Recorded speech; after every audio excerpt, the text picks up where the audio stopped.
This podcast is a quest for well-being, a quest for a meaningful life through the exploration of fundamental truth. Enlightening ideas, insights on physical, mental, and spiritual health.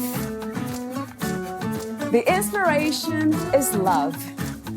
The aspiration is to awaken new ways of thinking that can lead us to a new way of being well. Welcome to Body, Mind, and Soul Healing Conversations.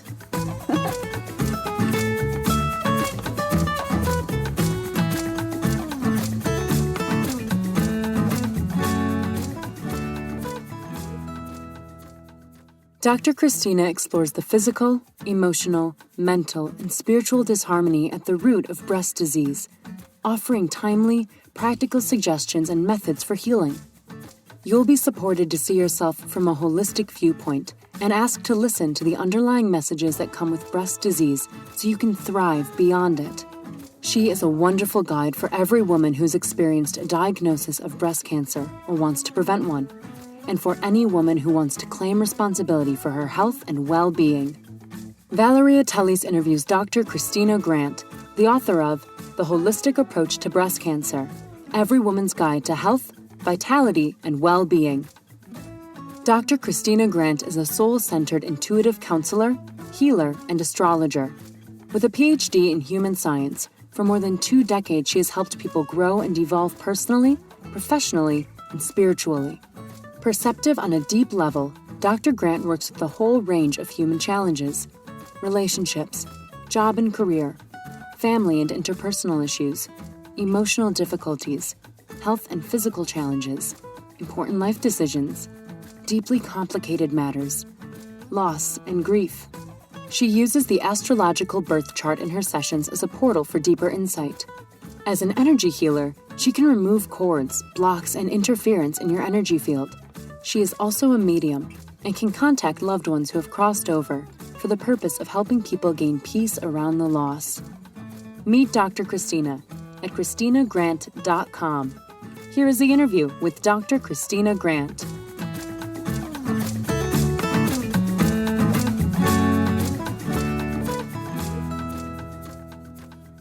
In your own words, who am I speaking with today?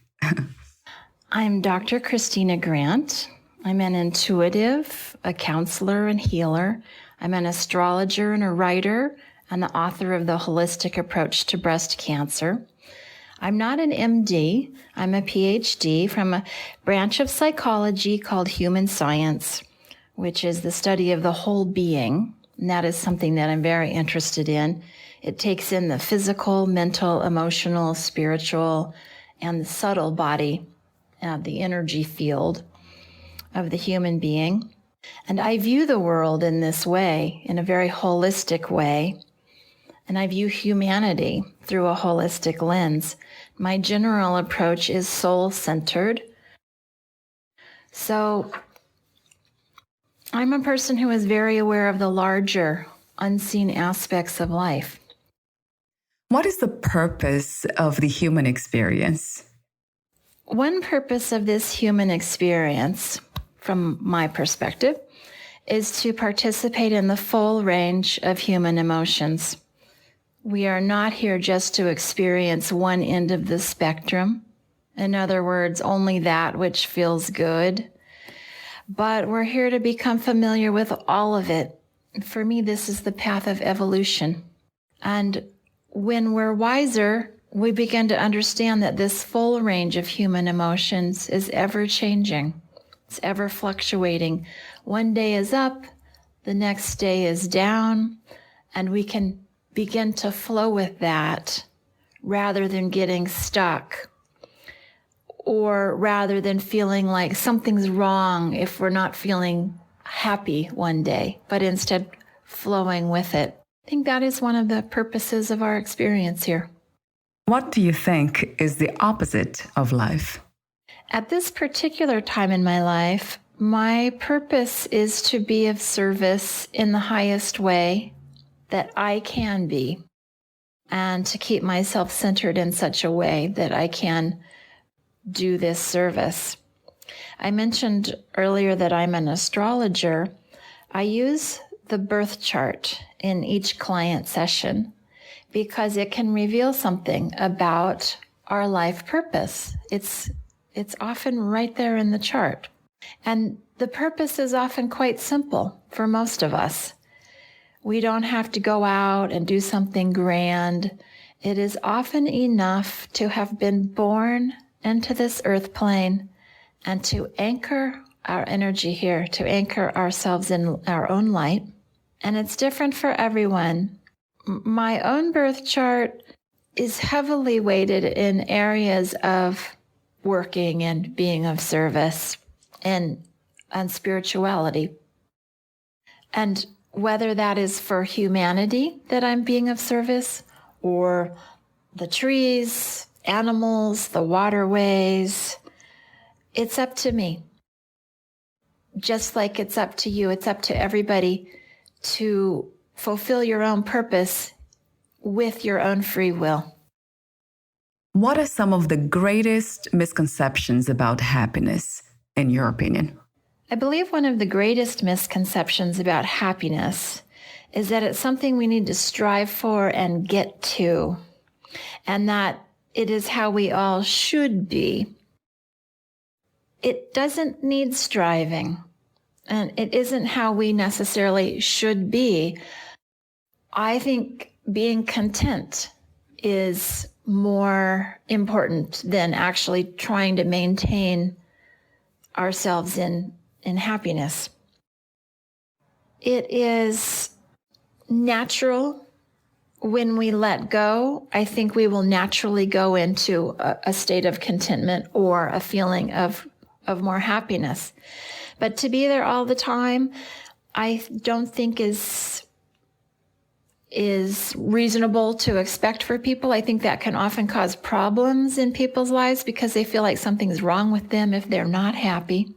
I think the pushing people toward constantly being happy sells things. They will be happier if they look better or get a better car or have a bigger house or whatever it might be. And I think that hasn't done anybody any favors. Honestly, I think if we relax into ourselves, we will go into more of a natural state of contentment. And we need to stop pressuring ourselves around being happy.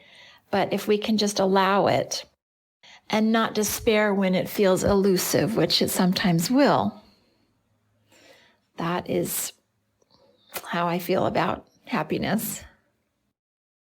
At this time, what is the world's greatest need? And also, do you have a vision for a new reality? What I see as the world's greatest need is for us to slow down and take stock of what's truly important. Reconnecting with and respecting Mother Earth, reconnecting with and respecting each other, looking within one's own self for answers, and coming to terms with any pain that's inside. And until we do this, I think humanity will continue to look externally for relief from something that's missing or some sense of inner wounding. When we continue to look externally, it seems to me we continue to exploit the earth. We continue to exploit each other. So there's a need to turn within and really look at what's there. What is inner peace to you? Inner peace is one of the highest priorities of my life, and it always has been. When I'm in a state of inner peace, I find I am forgiving, understanding. I feel balanced and centered and loving. I'm not easily annoyed by external circumstances, nor am I wishing for things to be different. Inner peace is a high goal, but it's an achievable one. It's probably one of the main reasons people contact me in my work and schedule an appointment with me, because something within them feels bad or it feels off. It's not harmonious with how they want to feel. And they're looking for some sense of inner peace around whatever it is that's happening. And I help guide them to a place of greater understanding so that inner peace has a way in. It can enter once we step out of our own way and let it come. Sometimes we need a little guidance to get there. What, where, and who is God to you? In over 2 decades of intuitive counseling and spiritual healing, I have really got to see up close and personal that the face of God is not the same for anyone. And we each have our own concept. Even if we're sitting in Catholic church right next to somebody else, the two will have a different concept. That's been my experience in talking with people. And yet it appears to be the same divine source. What one calls God, another calls Shiva. What I refer to as God is the high divine source of love, wisdom. It's all that is. While the next person might think of a punishing masculine figure, which is oftentimes what some people that I work with sense about God, because that's what they learned when they were young in church, that there was this authoritative figure. I have come to a place that it's not that for me. And there have been, of course, throughout history, so many wars fought. People who have been persecuted because of varying views and concepts of God. I think we can drop that. We just need to drop that game. Your view and my view, we are all somewhere on the journey back to source. We are all a spark of God. And I believe wherever we are on this journey needs to be respected. We need to not believe that everyone needs to think the same as us or something's wrong with them. When I work with people, I love them coming with whatever belief they have. I like working with the whole spectrum of beliefs. I support people exactly where they are. It doesn't matter to me if they have a completely opposite view as me. To me, we're all on this same huge mountain, making our way to the top. And wherever we are on it is perfectly fine. I believe we can stop judging and honor each other. And in terms of where God is, your questions, by the way, are really wonderful questions. For me, God is all around us, runs through us. It's woven through nature and through our lives in places, for example, where one doesn't feel the presence of God. That presence can be summoned and called in.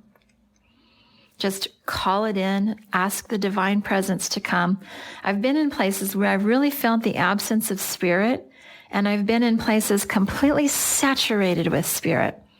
The difference is one place has been too heavily immersed in difficult or harsh energies, hatred, evil even, whereas the others have been cultivating God's presence.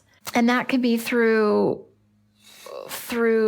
prayer, through ritual, through care and attention and focus, meditation, gentleness and love. Places can be rehabilitated and have the presence of the divine come in powerfully. We can cultivate that. We can increase the divine presence all around us and through us in this way. So, why did you choose to do what you do? I am a psychic person and a seer and someone very connected to spirit. When I was younger, just completing a bachelor's degree, I decided to go into teaching because I felt I wanted to connect positively with young people. But once there in the classroom, I found I didn't care at all about grading math papers or enforcing school rules. What I was naturally drawn toward was whether a child was seen and heard, and whether its true gifts and talents were acknowledged, whether the child was in pain or suffering of any kind. I worked with little kids whose dads were in prison, whose mother was on drugs. I mean, really harsh circumstances. And I wanted to help them very much. So I remember speaking to a mentor about this. I'll never forget. And she just said to me, I think you could really heal these kids, but your talents will be wasted in the classroom. Why don't you get a PhD? It was such a swerve off of the course that I'd been on. But at the same time, what she said totally rang true. I immediately went out and researched and discovered a program that was very much in alignment with everything I was interested in. Once I was through that program, there was nothing more I wanted to do than to help people heal. And for a number of years, I combined intuitive counseling with energy balancing. In person, I worked. And it was a wonderful combination. But in about 2018, I began working by phone only. I just found that I could do the energy healing at a distance, and it absolutely can be done. It's nice to see people in person, and sometimes I think I'd like to do that once in a while again. But this way, I work with the birth chart in my sessions. I connect with people from all over the place, and it works out well. How did you become a writer? I've always liked to write, but I didn't really realize I had any skills in it until I was maybe in 11th or 12th grade, when my English teacher, who was the same for both of those years, took some interest in my writing and worked with me to shape it and make it more precise. After that, it really wasn't until I was through college, I had graduated and I was applying for a postgraduate program. And in this exam, in the entry exam, I placed very high in the percentile for writing. And I thought, how did that happen? That I was that far ahead of college graduates in writing. It just didn't occur to me that my writing was at that level. And then once I was in the graduate program, others would comment on my writing and say, oh, you really need to write more. You need to write about this. And then I just began to think of myself as a writer. What was the inspiration, intention, and purpose of writing your book? I wrote the holistic approach to breast cancer with the intention to share something that would touch another person, give them encouragement, and perhaps help them heal in whatever way they might need if they were going through similar circumstance. When I wrote the holistic approach to breast cancer, it was to offer alternatives to people who were interested in something other than the conventional medicine approach, which is a mastectomy, or nowadays more lumpectomies are being done, chemotherapy and radiation. I found that to be so harsh and unnecessary, frankly. I had a breast tumor in 2005, and I had amassed quite a bit of material on how to heal. I absolutely refused to follow conventional medicine other than a lumpectomy. I decided to follow my own inner truth of what would be best for me. And I did a natural approach. I supported my body. I looked at every corner of my emotional and mental and spiritual life that could have contributed to that imbalance. I don't believe any of us just, get cancer. I don't believe it's random. The way I see it is that the cancer began in the subtle energy body first, and it can be detected in that energy body before it develops in the physical body. We may have buried emotions. We may have some sort of pain or woundedness, feelings, hurts, toxins, wounds of some sort, something that needs healing but didn't get it And we ignored it for many, many years. And yes, lifestyle plays a role, the way we're eating, exercise, our weight. But by the time it's a full-blown tumor or crisis, we've usually been getting and ignoring messages for a very long time, likely for many years.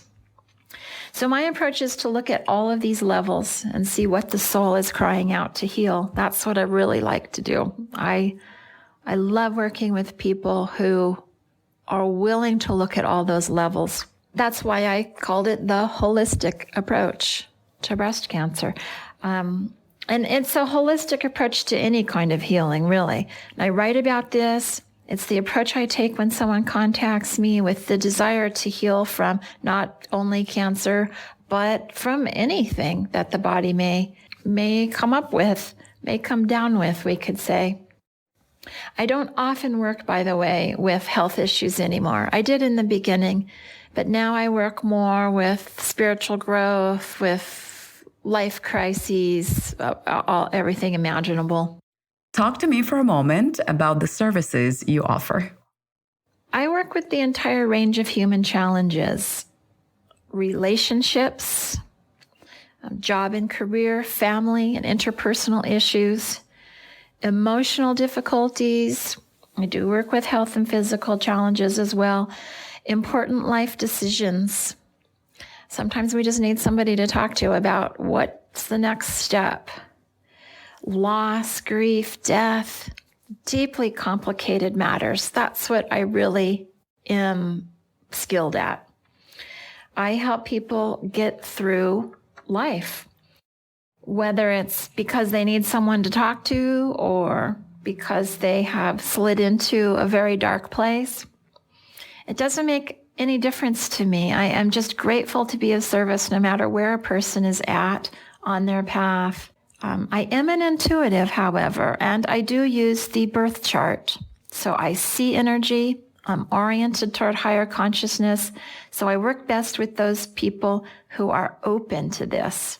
I'm not a psychic reader, although I could be. It is not my purpose. I don't want to tell somebody, yes, he loves you and you'll be married in 2 years and have 3 children. That's not my interest at all. I'm going to be more interested in exploring what's happening within you, what needs healing, what needs to be brought to the surface to bring the person to a place of higher consciousness.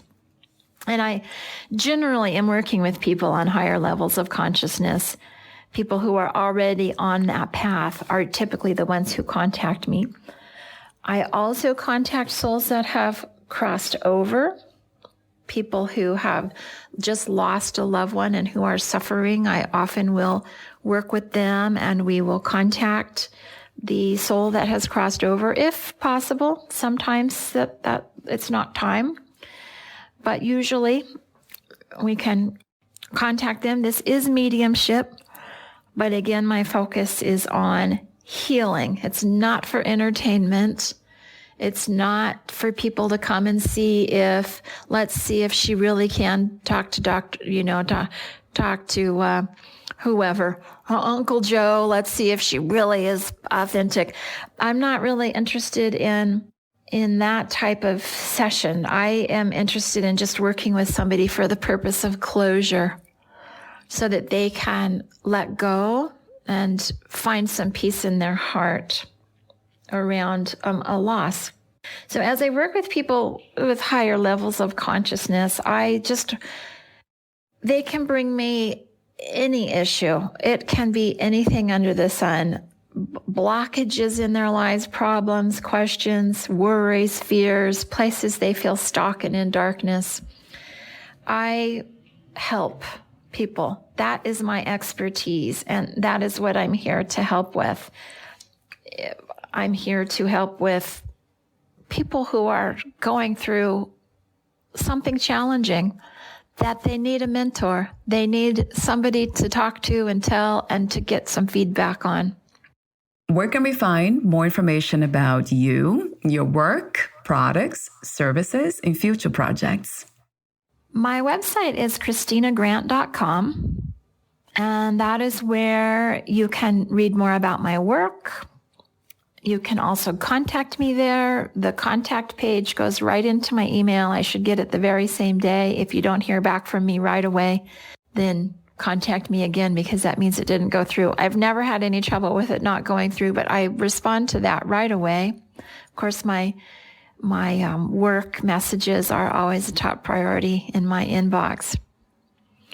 I schedule through email. I work by phone only now, and it's a very simple process to contact me and schedule.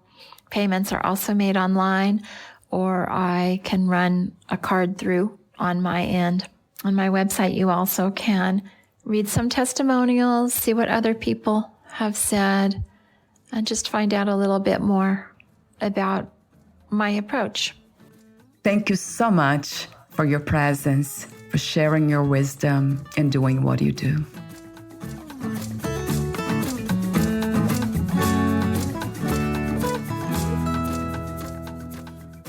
Thank you for listening. To learn more about Dr. Christina Grant and her work, please visit ChristinaGrant.com.